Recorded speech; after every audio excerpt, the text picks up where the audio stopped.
विपक्ष ने लोकसभा स्पीकर ओम बिरला के खिलाफ अविश्वास प्रस्ताव का नोटिस पेश कर दिया है। इस नोटिस पर विपक्ष के 118 सांसदों के हस्ताक्षर हैं। विपक्ष ने स्पीकर पर पक्षपातपूर्ण तरीके से सदन का संचालन करने का आरोप लगाया है। विपक्ष के हंगामे के चलते बजट सत्र के आज 10वें दिन लोकसभा में प्रश्नकाल में कार्रवाई नहीं हो सकी। वहीं पूर्व आर्मी चीफ जनरल नरवणे की बुक कंट्रोवर्सी पर संसद में घमासान जारी है। नेता प्रतिपक्ष राहुल गांधी ने बुक विवाद को लेकर कहा कि या तो पूर्व आर्मी चीफ झूठ बोल रहे हैं या फिर पेंगुइन झूठ बोल रहा है।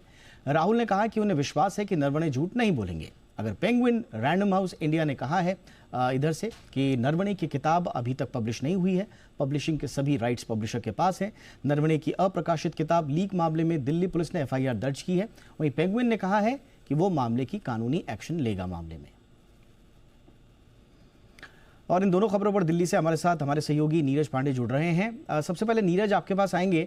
कल तक तो सब कुछ ठीक ठाक चल रहा था। एक खबर भी आई थी कि राहुल गांधी मिले हैं, स्पीकर से मिले हैं और उन्हें बाकायदा पूरा आश्वस्त किया गया है कि कल से सदन सुचारू रूप से चलेगा। और आज अविश्वास प्रस्ताव आ जाता है। क्या इसके राजनीतिक मायने हैं? क्या ऐसा हुआ? देखिए, विपक्ष एक मैसेज देना चाहता है। विपक्ष ये मैसेज देना चाहता है कि विपक्ष एक तो एकजुट है, एकजुटता का भी मैसेज देना चाहता है।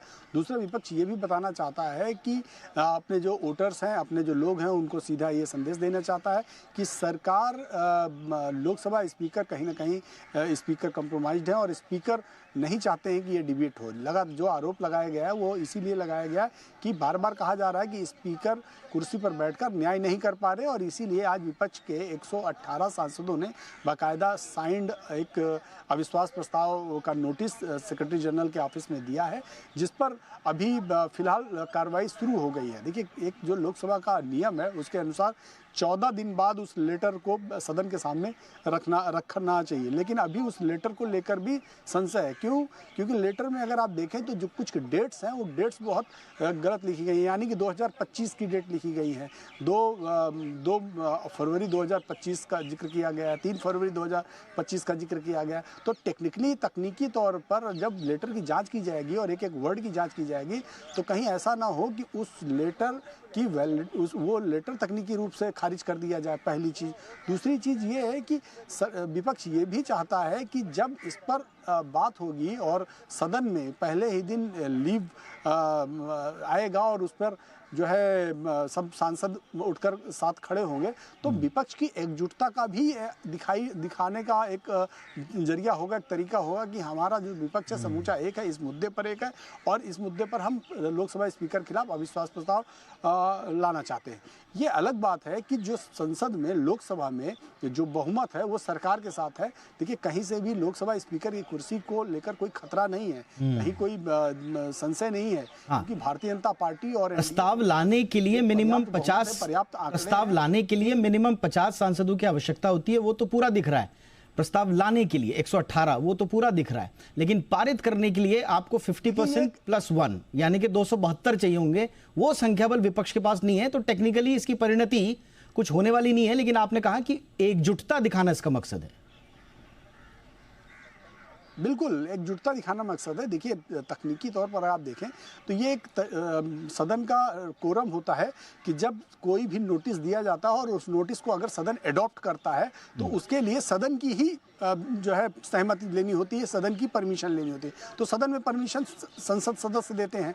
तो जब लोकसभा स्पीकर चेयर से ये बात, कोई भी जो चेयर में बैठा होगा वो कहेगा कि एक नोटिस आया हुआ है अविश्वास प्रस्ताव का, इस पे आप लोग सहमत हैं, असहमत हैं, तो मिनिमम 50 सांसद उस समय हैंडशेक करने चाहिए, यानी कि उसके पक्ष में खड़े होने चाहिए कि हम इसके सहमत हैं, नोटिस लाना चाहिए और नोटिस पर कार्रवाई होनी चाहिए। तो वो तो कोरम पूरा है, उसमें कोई शक नहीं है, क्योंकि 100 के आसपास सांसद। लेकिन वो संख्या बल में जो है, जो हम डिस्कस कर ही रहे थे कि उसका बहुत ज्यादा उससे अपेक्षा नहीं होगी विपक्ष को, लेकिन हाँ, एक एकजुटता का जो प्रदर्शन करना था, एकता का, वो बड़ा इंपॉर्टेंट है। दूसरा सवाल बहुत इंपॉर्टेंट, एफआईआर दर्ज हुई है। नीरज, जरा हमें बताइए ये एफआईआर किसके खिलाफ हुई है?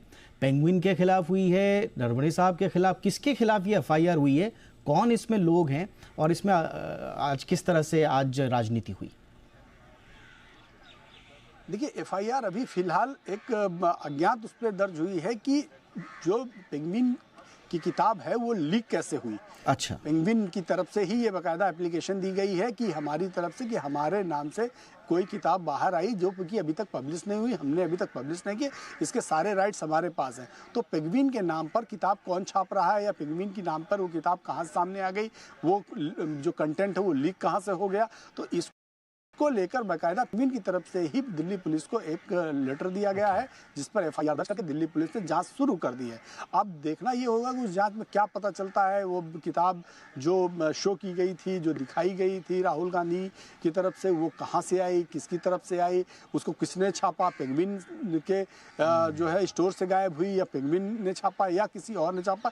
ये बहुत सारे विषय हैं जिसको लेकर अभी जांच होगी, जांच में पता चलेगा। लेकिन इतना तय है कि ये मामला धीरे धीरे लीगल होता जा रहा है।